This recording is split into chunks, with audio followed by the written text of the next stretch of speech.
kuva mu bice byose by'isi, kuva mu mihanda y'i Londres kugeza ku masoko yo mu mujyi wa Kigali, abantu bose bahurira ku kintu kimwe: inzozi zo gutsinda, inzozi zo guhinduka umukire mu kanya gato, inzozi zo kubona amafaranga atari ay'akazi, atari ay'ubuhinzi, atari ayo gucuruza, ahubwo ari ayo gutsindira mu mukino umwe gusa. Ariko se ni iki gituma abantu bakina amafaranga yabo yose? Ni iki gituma umuntu ashobora kugurisha telefone ye cyangwa akagurisha isambu y'umuryango kugira ngo abone yo gushyira ku mukino? Niba wibwira ko betting ari imikino isanzwe, uribeshye. Betting si imikino gusa. Betting ni ubumenyi, ni amarangamutima, ni imbata y'ubwonko bwa muntu. Iriya app ubona muri telefone yawe usanzwe ukiniraho si app isanzwe, ikora ibintu byinshi kurusha uko wibwira. Iyo winjiye ugakanda ku mukino umwe, hari algoritme ikurikirana buri kantu kose, ireba aho utuye, ireba amafaranga wakinnye mbere, ireba ikipe ukunda, ikagutegurira odds zisa n'izo ushaka, ariko mu by'ukuri ziteguye kuguta mu mutego. Iyo ubwonko bwawe bubonye chance yo gutsinda, haririmbwa indirimbo imwe mu maraso yawe, indirimbo yitwa dopamine. Iyo dopamine ikora nk'imiti ikomeye kurusha byose, ishobora gutuma umuntu asindagizwa n'amarangamutima akiyemeza gukina andi mafaranga atarafi. Ariko se uzi ko amateka ya betting yatangiye mu kinyejana cya kera, igihe abantu bageragezaga gushyira amafaranga ku ntambara z'abagabo barwaniraga mu mabuye y'ikirenga? Uzi ko betting muri iki gihe ifite inganda zikomeye kurusha za banki zimwe na zimwe zikomeye ku isi? Uyu munsi tugiye kumena amabanga atavugwa, amabanga ya kampani zikurura abantu zikabagira imbata, amabanga y'uko odds zikorwa n'ukuntu ziba ziri kugukurura aho kuba kugufasha, amabanga y'uko mafia zinjirira imikino zikayihindura kugira ngo abantu batsinde cyangwa batsindwe uko babyifuje. Niba wibazaga impamvu ikipe ihabwa amahirwe, ujya kubona ukabona iratakaje, ugiye kumenya impamvu yabyo.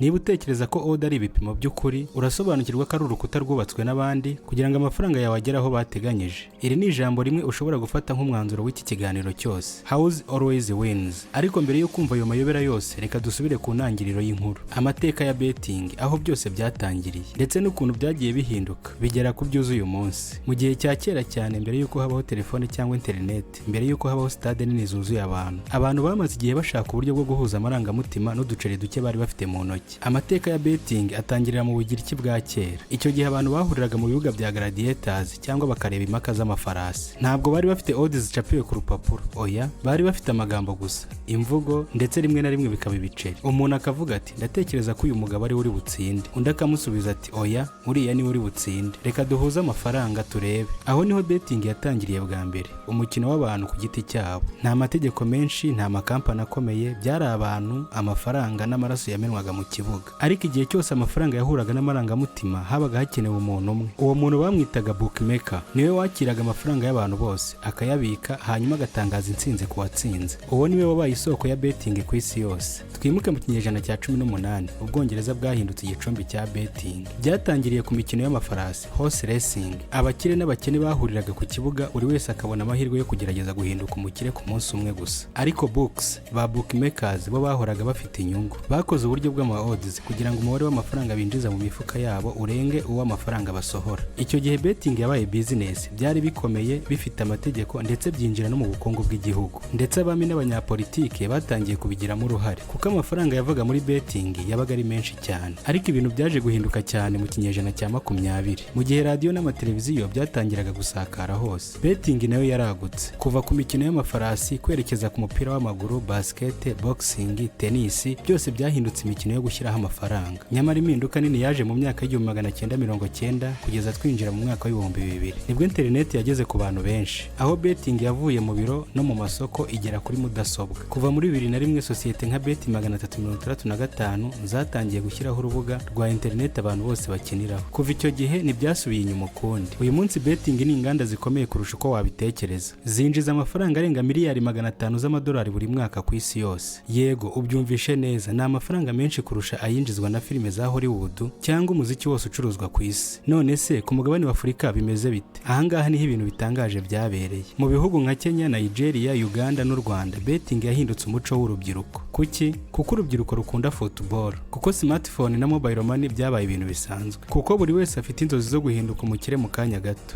Niyo mpamvu usanga abantu ku mihanda, mu masoko, mu tubari bafite telefone zabo bashyira amafaranga kuri betting. Akenshi ni amafaranga make nk'igiceri kimwe cyangwa bibiri, ariko iyo uteranyije ibyo biceri byose bihinduka miliyari zinjira mu mifuka y'amasosiyete. Hari ikintu gikomeye abantu batamenya, mu mateka yose ya betting ntago byigeze bigenda neza ku mukinnyi kurusha bookmaker. Bookmaker yahoraga ari hejuru kuva mu Bugiriki bwa kera kugera mu mpera z'ikinyejana cya 21. Amategeko ahoraho namwe, house always wins. Ariko se ni gute izo company zibigeraho? ni gute babasha guhora ku isonga ndetse igihe abakinnyi b'isi yose batsinda rimwe na rimwe? Igisubizo kiri mu kintu kimwe gusa: odds. Ubu twinjiye mu mutima wa betting, ahantu ibintu byose bitangirira, ahantu ibintu byose bigenzurirwa, biba urukurikirane rw'imibare n'imitekerereze ya muntu. Mu mupira w'amaguru hari ibyitwa fixtures. Fixtures ni gahunda y'uko imikino izakinwa. Ni urutonde rw'amakipe, amatariki, amasaha n'aho umukino uzabera. Fixtures zitegurwa na FIFA, CAF cyangwa shampiyona runaka nka Premier League, La Liga ndetse n'izindi. Kuri wowe wicaye mu rugo, fixtures ni ibintu bisanzwe. Urabona Arsenal izakina na Chelsea ku cyumweru, hanyuma ugatekereza ko ari umukino nk'iyindi yose. Ariko kuri betting company, fixtures ni umwanya wo gukora business. Niho bahera bashyiraho odds. Odds ni imibare igaragaza amahirwe y'uko ibintu bishobora kuba.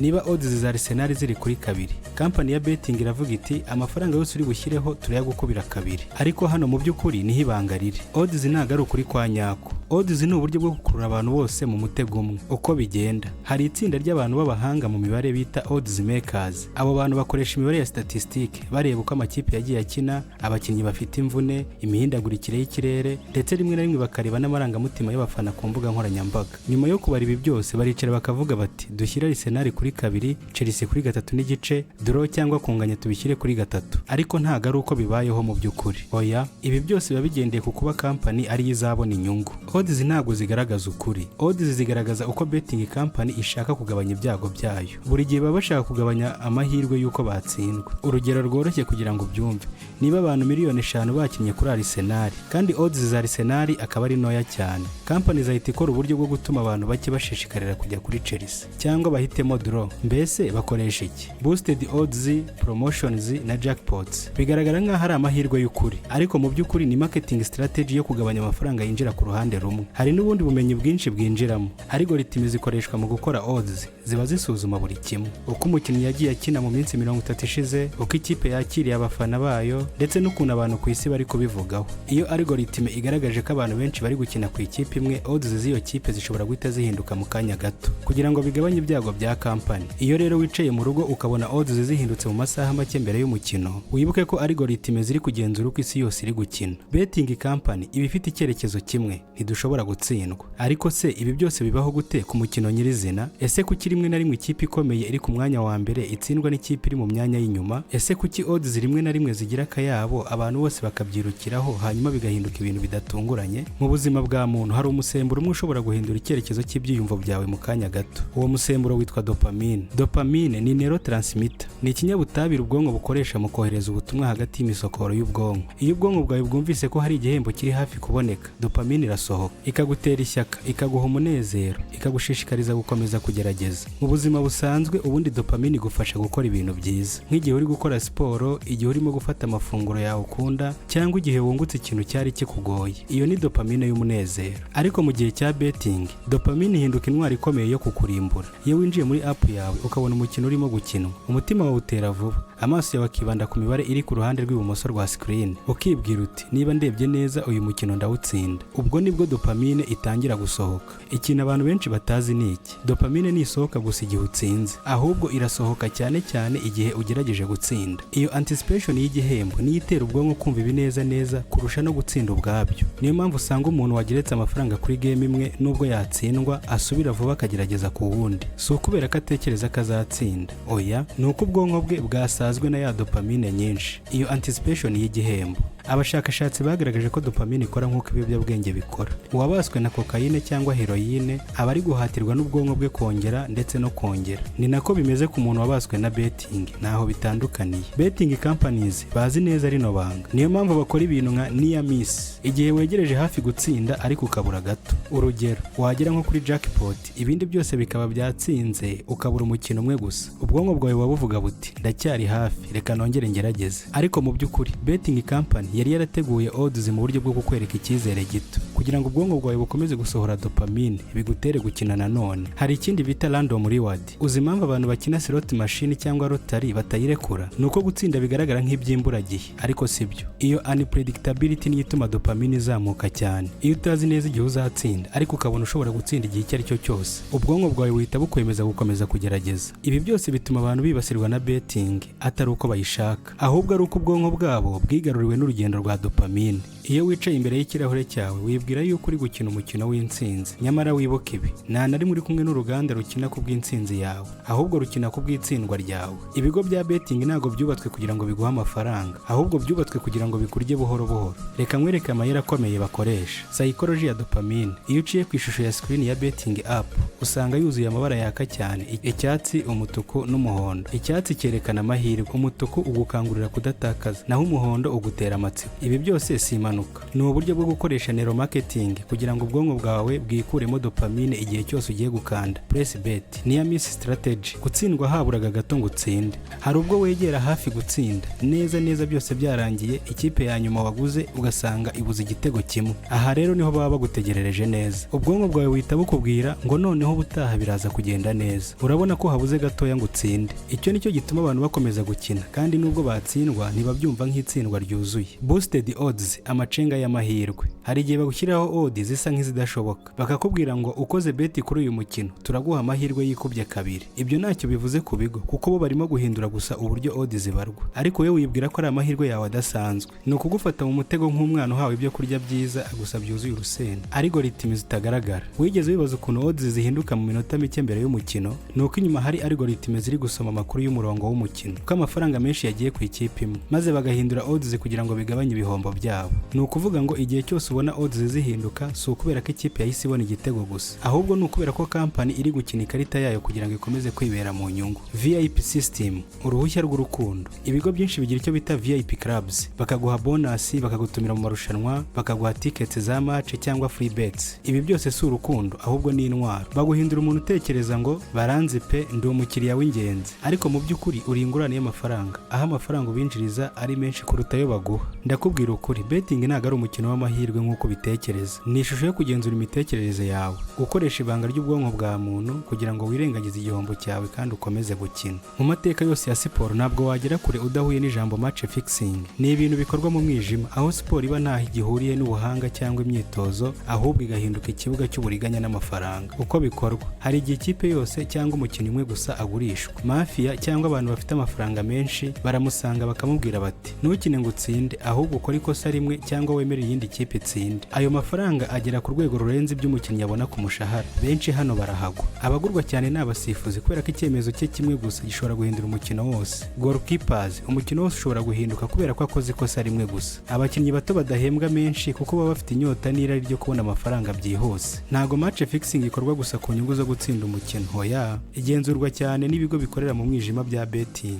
Urugero, nimba amafaranga menshi yashyizwe ku ntsinzi y'ikipe imwe, Mafia ashobora gukoresha umusifuzi cyangwa umukinnyi umwe kugira ngo iyo kipe itsindwe. Uko bigenda, kampani ya betting ihita yakira amafaranga menshi maze igakuramo yandi make yemereye wa muntu maze ikayamuha. Nguko uko abantu bakomeza kuribwa. Mu mwaka wa 1990 mu mupira w'i Burayi hari Calciopoli scandal mu Butaliyani, aho amakipe akomeye nk'ayo muri Serie A yafatanywe n'abasifuzi mu gutegura ibizava mu mukino. Mu bihugu byinshi bya Afurika na Aziya hari ligi zigeze kwamburwa icyubahiro kuko abakinnyi benshi bagurwaga. Ibi byose bigaragaza ko hari amafaranga y'imikino, haba n'abashaka kuyagusha mu buryo bubi. Impamvu bidacika, betting ni uruganda rukomeye. Amafaranga atembera mu munsi umwe ashobora kuruta umutungo w'igihugu gito. Icyo bivuze, buri gihe hazabaho abifuza guhungabanya umukino kugira ngo bakuremo inyungu. Na za logaritime zibeshya ko zikunda ntacyo ziba zimaze iyo imbere hari abantu bagurishijwe. Wowe ukunda siporo ujye wibuka iki: iyo urebye umukino rimwe na rimwe ntabwo uba urebye siporo y'ukuri, ahubwo uba ureba umukino wamaze guhinduka ikiraro cy'amafaranga. Ese wigeze utekereza ukuntu iyo ukina betting, uko utsindwa cyangwa uko ugerageza kongera byose bibikwa? Ntacyo ukora kitandikwa. Data mining, gucukura mu buzima bwawe. Ibigo bya betting ntibibasha gusa kumenya umukino wahisemo, biba byandika byose. Uko winjiza amafaranga kuri konti yawe, uko ushyiraho amafaranga make cyangwa menshi, uko uhangayikishwa no gutsindwa, n'igihe ukunda gukina cyane nko mu ijoro cyangwa mu masaha ya weekend. Ibi byose bihinduka profile. Babika isura yawe mu makuru, bakamenya neza uko baguhindura imbata. Artificial intelligence mu gucunga umukiriya. Iyo mashini ikurikirana uko ukina, ishobora gutegura aho uzatsinda cyangwa aho uzatakaza. Iyo bigaragara ko ushobora kureka gukina, iguha bonus cyangwa ikakwereka promotion kugira ngo usubire mu mukino.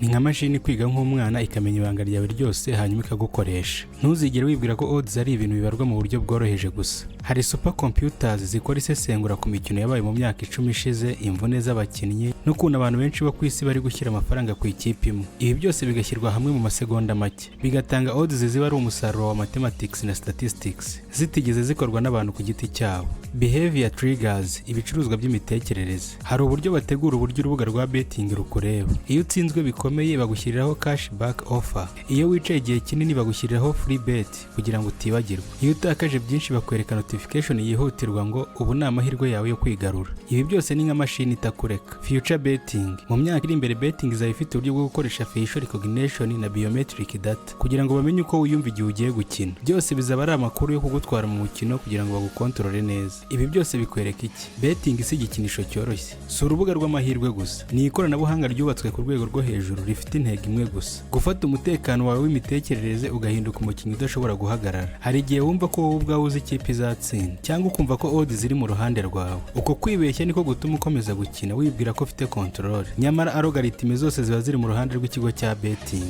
Nk'uko inzoga cyangwa ibiyobyabwenge bikora, betting nayo igufata muri ubwo buryo. Uko ukina kenshi niko dopamine yawe igabanuka. Nuko ukaba usabwa gushyiraho amafaranga menshi kugira ngo wumve ibyishimo nk'ibyo wigeze kumva ku nshuro ya mbere. Iyo ugerageje kureka gukina, ubwonko bwawe burarwana. Utangira kwibuka ibihe wari wegereje intsinzi, ugatangira kugira agahinda, stress cyangwa gucika intege. Ni nk'uko umuntu uretse itabi cyangwa urumogi yiyumva, ariko hano ni betting ikugize imbata. Ibyo byose bikwereka iki? Ko betting atari umukino gusa, ni uburozi bwa dopamine bushobora kwica umuntu atabimenye. Bitangira nko gusetsa, bikarangira bikubase, bikagusiga mu rungabangabo. Iyo wumvisha umuntu avuga ati nshobora guhagarara igihe nshatse, aba ari mu kinyoma kinini, kubera ko ubwonko bwe buba bwaramaze kugwa mu murunga atakwikuramo. Betting ntabwo itwara amafaranga yawe gusa, ahubwo isiga n'ubuzima bwawe bushegeshwe. Stress n'agahinda, buri gihe uba wibaza uti ese ejo nzasubirana amafaranga yanjye? Kudasinzira neza, amarira yo kubura amafaranga aba nk'umuzigo uremereye ku mutwe wawe. Kwiheba, igihe cyose utsinzwe ubwonko bukubwira ko ntacyo ushoboye bikakurinda imura. Amakimbirane mu rugo, amafaranga yagombaga kugura ifu, amata cyangwa ibikoresho byo mu rugo aba yarashiriye muri betting. Hari abajyana amafaranga y'akazi muri betting bikarangira bishe amategeko y'akazi cyangwa bakirukanwa burundu. Benshi batandukana n'ingo zabo kuko betting ishyiramo amakimbirane atavugwa. Abantu benshi bibwira ko betting ari inzira yo gukira vuba, nyamara mu by'ukuri ikigo cyonyine nicyo gikira. Uwo wari gukora umurimo, gukora umushinga cyangwa kwiga ubumenyi ahinduka umuntu utumva ikindi kintu uretse fictures z'ejo. Igihugu cyose gishobora kugenda gitakaza imbaraga z'abaturage bagwa mu mwijima wa betting aho gukora ibikorwa by'iterambere.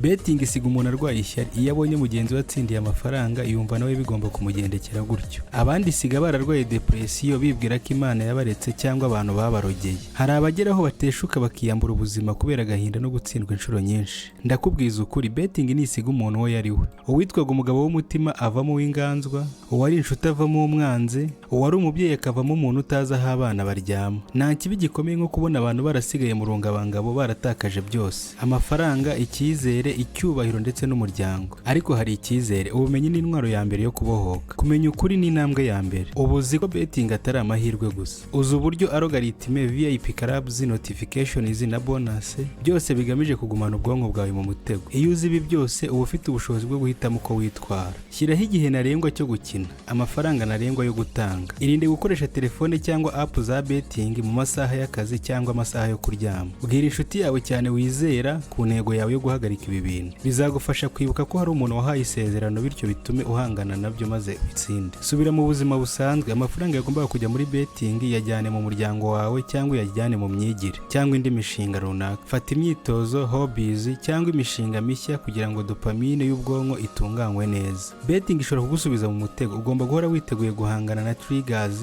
notifications na emotions. Gukomeza gukurikira ubumenyi n'ubwenge bw'amayeri y'ibigo bizagufasha guhora uri umunyamuryango w'ubwenge utari imbata. Ndabashimiye cyane mwebwe twabanye muri kino kiganiro, ngira ngo ngusabe wowe utarakora subscribe uyikore kugira ngo dukomeze twibanire mu biganiro bizakurikira. Sawa, ibihe byiza, Imana ikomeze kubana namwe.